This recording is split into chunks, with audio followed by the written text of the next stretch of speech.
you guys, welcome back to Shh, my solo podcast where I peel back the layers, speak my truth, and invite you into the raw, unfiltered chapters of my life. I am Rinima Borah Agarwal, and today I'm going to tell you a story that still makes me smile with this belief, This is the story of how I met the love of my life and how everything I had ever endured, every heartbreak, every betrayal, every lonely night suddenly made sense. And this is not just a love story. This is a story of healing, of self-worth, divine timing, and what happens when you finally stop chasing love and instead become someone who naturally attracts it. Now, coming back to myself, let's rewind to the year I turned 32. If you heard episode 9, the last episode, you know how my solo trip to Thailand as a single girl completely changed me. It was the first time in my adult life where I didn't feel like someone's daughter or someone's girlfriend, someone's emotional punching bag. I felt free. I flirted, I danced, I chose who I wanted to be with or not. For the first time I realized that I wasn't broken or I wasn't too much, but I was a powerful, desirable, capable woman who just hadn't been in the right rooms with the right people yet. And from Thailand, I then flew to Mumbai where I was modeling part-time and doing all these catalog shoots. And then I flew back to Assam to attend my dad's first death anniversary. But the pandemic hit and I got stuck in Assam for 3 whole months during the first lockdown. We spoke about this at length in my last episode, so go watch it if you haven't yet. Now that lockdown was intense, like I said. It was also the time I bonded deeply with my nephew, who is like my son now, Ronnie. But I also clashed a lot with my mom, We were both grieving, but in different ways. I personally felt abandoned, misunderstood, and drained. So I knew that I had to leave as soon as I could. So the moment flights reopened after their first lockdown, I took the first flight out of Assam back to Bangalore. And that's when the magic began. I was in a good place, not perfect, but powerful. I was still working at Dell, so financially I was independent. I was managing my debts with confidence and finally not afraid to be alone. But I also started missing something, Not a man necessarily, but love. The kind of love my father gave me. That unconditional, soft, secure love. And maybe I was ready to try again. But one evening, I was on the phone with my best friend SHHH, and she said something that shifted my perspective. She said, Rinima, it's been over a year and you have done your therapy, you have done your healing, you have worked on yourself so hard that maybe it's time to open your heart again, And I remember sitting with that night. And she was right. I wasn't in the same place I was before. I wasn't that scared little girl looking for validation from men. I was wiser. I was stronger, more mature, and ready to explore with boundaries and self-respect, And then she also said something that made even more sense. She said, maybe date older men. And I laughed, okay? And she said, no, don't laugh, Momo, really. Like, guys your age haven't matched your maturity. You need someone maybe who is emotionally evolved, who isn't intimidated by your strength and your personality. And right after that, I downloaded Tinder that night. I did something I had never done before. I changed my age preferences. So I set the upper limit as 45. I told myself, this time, Rinima, I'm not going for good looks. I made that mistake thrice in my life. And I'm going for substance, maturity, financial stability, a guy with a provider mindset, someone liberal who would respect the fiercely independent and free-spirited, strong woman that I had become, always meant to be. And then I came across the profile. This one picture, salt and pepper beard and hair, a very calm smile and a bit of a side eye. Just one name that flashed, Gautam. And I didn't know what it was, but I swiped right and boom, in 2 seconds it was a match. and we started chatting. It was basic at first, like, what do you do? Where do you live? And then I said to him very honestly, like, look, I am not here looking for anything serious as of yet. I'm just exploring. I just downloaded Tinder. And he said something that caught me off guard. In less than 2 minutes of our conversation, he goes, but what if we do get serious? Won't that hurt more later?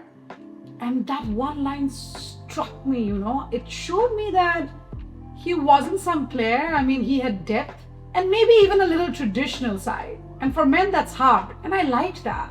So I said, wait, before we talk more, can I FaceTime you, dude? Like, I just need to know you're a real dude out there. And he agreed instantly because he was like, are you this girl in the pictures? You're too good to be true. So yeah, we both agreed on the FaceTime immediately, right? And we got on a video call. And thank God he was real and respectful. So I liked his vibe. And then he said, do you want to meet? Like now, tonight? Just go for a drive? I'm like, what, now? I hesitated, but something in me said, yes, like immediately. Can you imagine? I downloaded Tinder that night at 9:30 p.m. and by 10:45 p.m. this guy was outside my building picking me up. So let me tell you this. He pulled up in this white Range Rover and I won't lie, I was impressed. I mean, who doesn't like a Range Rover? But it wasn't just the car, I noticed that there was this Louis Vuitton duffel in the back seat. His left wrist was stacked with like all these bracelets, his Cartiers, his Bulgaris, his Tiffany. So he was clearly bougie. And this overweight, charming man with a confident calmness about him and a very captivating personality. So the first impression was really good. And we started driving around Bangalore. The city lights blurred past us. And then, every few minutes he would turn to me while driving and say, but you're gorgeous, like really, you're gorgeous. And I had no makeup on because I was wearing a nightgown. I was ready to sleep that night. So I just put a shrug on, nothing fancy, no makeup. But he kept repeating it like he couldn't believe I was real. And eventually he asked if I wanted to see his place. I mean, he had this whole penthouse, which is my home now. I'm sitting there and doing this podcast. And I laughed and I said, wait, so you can show off more LVs and cars and try to impress me? And he smiled and he said, maybe, or maybe I just want to spend a little more time with you and don't want to drive around, just look at you and speak with you. And something about the honesty in his voice, made me say yes. All this while he did make me feel very comfortable. He wasn't a creep, I'll tell you that, or else we girls know. So I went. He gave me a little tour. We didn't drink or nothing. We didn't hook up. We just sat and talked for like hours. He kept saying I looked even better in person. I teased him back and it was easy, And sometime around 1:30, 1:45 in the morning, he dropped me home. No pressure, no expectations. And I remember standing in my hallway and thinking, wait, this one might be different. And yeah, it will be crazy for you guys to know that from this point, like from that night onward, Gautam did not leave me alone for a single second, and that continues until today. What a sticky. And I'm not even kidding. I mean, we just parted ways around 2:45 a.m. on our first night. And by the time I woke up the next morning, which was around like 7:45 or 8 a.m., there it was, a message from him. Hey, loved meeting you. I think I'll flash the message. I'll show you guys our first message. What's your plan today? And I told him like, hey, I had to take my dog to the spa. It was already pre-scheduled. And without missing a beat, he goes, wait, I'll pick you both up. And I was like, okay, calm down. But secretly, it was kind of sweet. We girls like stuff like this. I'm just telling you. So he came, he picked me up and my baby Dope. We drove to Ssshhh, it's a vet. That's Dope's regular spa spot. And then while Dope finishes, we went out for lunch. We went to this place called Green Theory in Bangalore, a cozy vegan spot. Because at the time I was vegan after my father passed away for about 2 years. And I had been vegan for nearly 3 years by now, right? And he was a vegetarian guy. So we talked more. He asked me questions. I asked more. He told me about his whole real estate venture that he just started like a year before, then his events business, the carnivals, his family factories, and how he was 3 years out of a long marriage and still figuring out life post a messy divorce. And I shared my journey too, how I had worked my way up at Dell into a 6-figure role, and how part-time modeling and content creation became part of my life during the lockdown and how much I basically loved being financially and emotionally independent, ever since the age of 17. And then out of the blue, in between the conversation, he goes, so why don't I just put 5 lakhs in your account and you can start investing and maybe become a trader, start trading, see what you can grow it into. I paused because I absolutely despise trading. It's not my scene. And I was like, bro, what? Like, I was polite, but firm. I'm like, hang on, keep your money. It's fine. I don't need it. I mean, I will need it later. But I built this life myself, I didn't need anyone's charity. I wanted a partner, not necessarily a provider immediately. And that moment, I think, set the tone.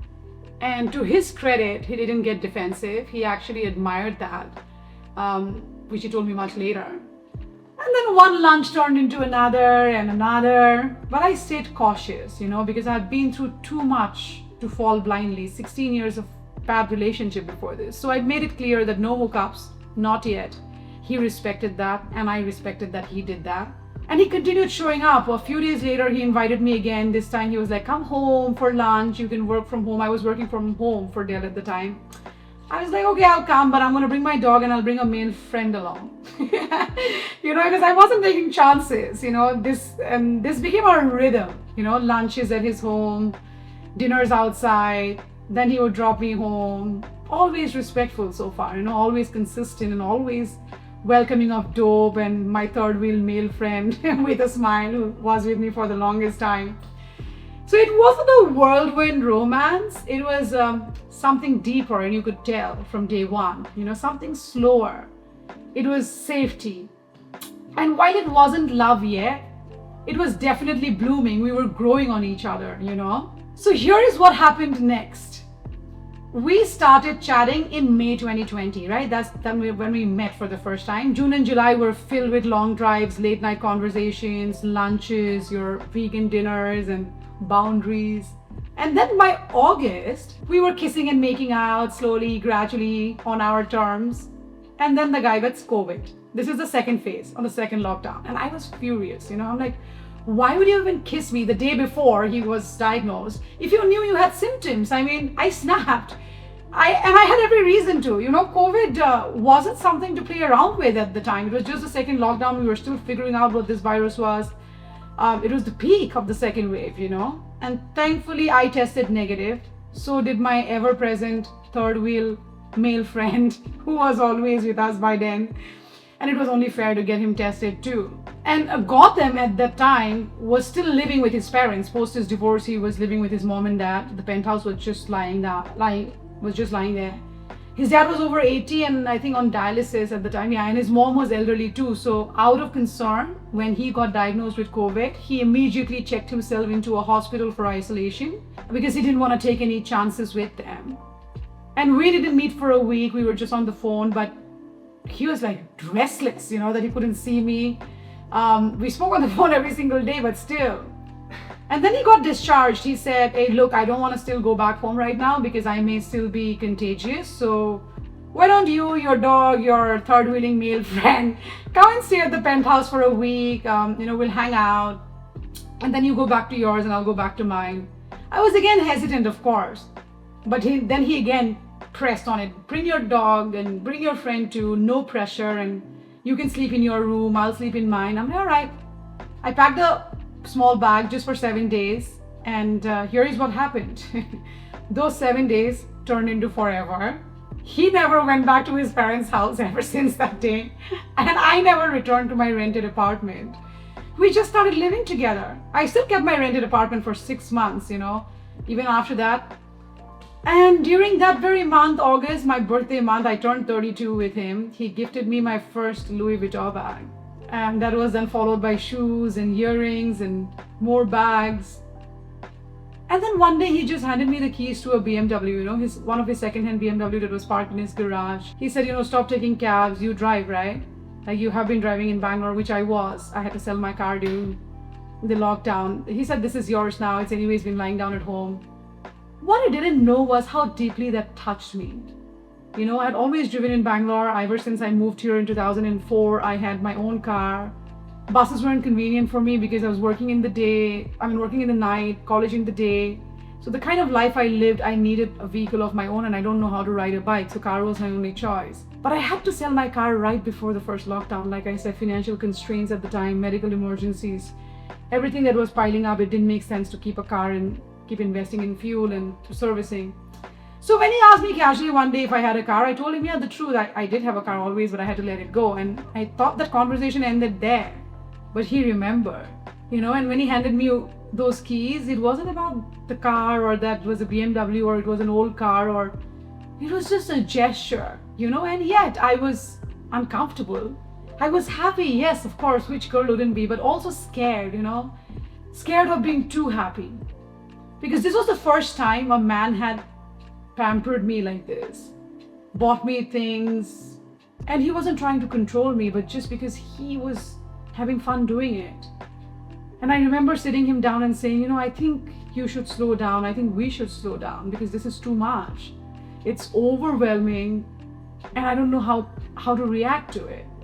And he looked at me straight in my eyes and said, why should we slow down? I have the capacity, I have the money, and I want to spend it on you. Simple, on us. And I thought about it for a second. I'm like, we both agreed on something that night. We weren't going to hold back anymore. We were going to love each other with everything that we had because life was short. We have messed up before. And we're going to do this differently, openly, generously, and fiercely. And looking back now, I realized I was finally letting someone love me the way I always deserved to be loved. And then by October, things had gotten serious. This is 2020. Gautam told his older sister that he had found someone, that he was going to marry me. And now you need to understand why this came as such a shock to his family, right? He had been divorced for 3 years by the time we met. And during those 3 years, his family, especially his mother and sisters, had been relentlessly trying to get him remarried. They had shown him pictures and profiles and countless alliances in his same community, and every single time Gautam kept saying no. So when this guy suddenly announced that he was ready to marry, and that to a girl from outside of his community, everyone was taken aback. And his mother, who is now my mother-in-law, is a traditional Marwari woman, couldn't believe it. She was against the idea from the very beginning. An Assamese girl, like a model, an influencer, someone who wore modern clothes and spoke her mind, like no for her, right? Because she wanted him to marry within their caste, someone traditional or quiet and obedient. But Gautam really didn't care. He stood his ground and said, well, I'm 45. I built my life on my own. I don't think at this point in time I need anyone's approval. I am being polite and telling you guys, but I'm going to marry her. Like, marry this girl. Marry her anyway. And that to me was a green flag, I had spent so many years dating men who were weak and indecisive and boys who couldn't stand up for me or for themselves. So this time I was like, all right, I think I've chosen a man who could make his own decisions, a man who had lived enough to know what he wanted, and it made me proud. Proud that I had waited, proud that I hadn't settled, because I was now with someone who valued me enough to choose me openly. And then came November. Now you would think this guy had planned like a romantic proposal, because that's when he proposed to me. I'm wearing my ring actually, like a candlelight dinner or going down on one knee on a vacation or this whole fairy tale that I was expecting. But no, Gautam, I'm a hopeless romantic. Gautam is a non-romantic. You know how he proposed me? His proposal was very him. One afternoon, he was at office and he calls me saying, hey, there's a courier guy at the door. Can you go collect it? So I went, took the package, came back inside, and he said, open it. And I opened it, and there it was. This ring, a beautiful one. I love it. I still do. I'm going to keep it forever. Although he has to upgrade and make sure this is 5 carat and then 7 and then 10 and whatnot. But speaking simple, and he said, do you like it? I'm like, yeah. He said, it's beautiful. And then he smiled and said, then wear it. That was it. That was his proposal. That was him saying that he wants me to be his wife. Until date, He has never gone down on one knee, and I hate him for that. I keep telling him that one day he better make up for it, But this ring, it was gorgeous. I didn't judge him for the size. He could have done better, but I slipped it on and it felt right. I remember posting an Instagram post saying that I said yes, but not long after, panic crept in. I started second guessing everything. I was like, was it too soon? Did I know him well enough? It's only been 4 to 5 months. What if he changed? What if I was rushing again? What if he cheats on me? All those fears came rushing back. The same fears I had worked so hard to heal from. And I even told him, Gautam, maybe we should just slow down. Maybe let's take a couple of years before getting married. He was shocked. He was hurt. He was shocked and he said, Rini, I'm 45. I've waited long enough and I want to start the next chapter of my life with you. I know you are the one. I want to have a baby. And then out of panic, he called my mom, he called my sister, and he was like, this girl's like trying to run away. And then my mom and sister both spoke to me and they said what I probably needed to hear at the time. They said, there's never a perfect time. You are happy now. He loves you. You love him. Don't overthink it. And life will unfold if it has to. And they were right. Sometimes you just have to listen to your gut and your intuition. And so I did. So by December, we were legally married. We didn't have a big wedding because the world was still under lockdown and the second wave had hit hard. And then the third wave. So on 13th December 2020, we registered our marriage quietly. No noise, no crowds. Just my family and his, and just laugh. We told ourselves that we would have a social wedding once the world returned to normal, but for now we were officially husband and wife, Mrs. Rinima Borah Agarwal. But after the registration, our first trip to Dubai as a married couple, we shopped till we dropped, we ate like locals, we laughed like teenagers in love, we drank a lot, partied a lot, it was bliss, And we both kind of like a lot of the same things. And that's the thing about us, we genuinely loved each other's company from day one. We don't need anyone else around us to have fun or even to be sad, whether it's shopping or traveling or watching TV or being sad or even sitting in silence, whatever it is. We enjoy being together, and 5 years into marriage is the same. I'm touching wood because I don't want to put an evil eye. Seriously, the chemistry hasn't faded. We are each other's comfort zones, each other's biggest cheerleaders, and each other's peace. He pampers me, I pamper him, we tease, we joke, we dream together, work hard together, and we are clingy, in the best way possible. Maybe unhealthy, but that's who we are. And for a girl who once thought that she was too broken to be loved, and for a man who once thought he was too broken to be loved, I think that was the biggest blessing of all. But let me say this, because it's important. I didn't meet Gautam because I got lucky. Please get that straight. I met him because I finally knew what I deserved. For 32 years, I worked hard and I overcame obstacles. So did he. That if I narrate what I've been through in my life, it'll send shivers down your spine. So I'm going to park that for another day. I still heal. I read books, I prayed, I cried alone, I rebuilt. And only when I stopped chasing people and started valuing myself, started being enough, did the universe send me someone who did the same. So if you're listening to this and you're wondering if it's too late for you, it's not. Because your job isn't to manifest a man with money. That's where we get it twisted. It's to become the kind of woman who knows her worth. Because the kind of woman who doesn't settle for scraps, who knows that love isn't about providing or just proving your value. It's about sharing your abundance. I was bullied, beaten, brutally, betrayed and cheated on. But I still chose kindness. And that, I believe, is what changed my life. But thank you for listening to this very special and personal episode of Ssshhh. Next time, I will talk about what happened after the honeymoon phase. The interference, the heartbreak, the miscarriages, the grief. Because today I wanted to keep it light and romantic because that indeed was one of the most happiest moments of my life. But the next part, that's part of my story too. But today we celebrate love, the kind that's worth the wait. But until next time, my dear friends, take care, stay true, and keep going because your story is just the beginning. Don't forget to like, subscribe, comment, and tell me about your love stories and about everything that's love, because this episode we're going to keep it just about that. Much love.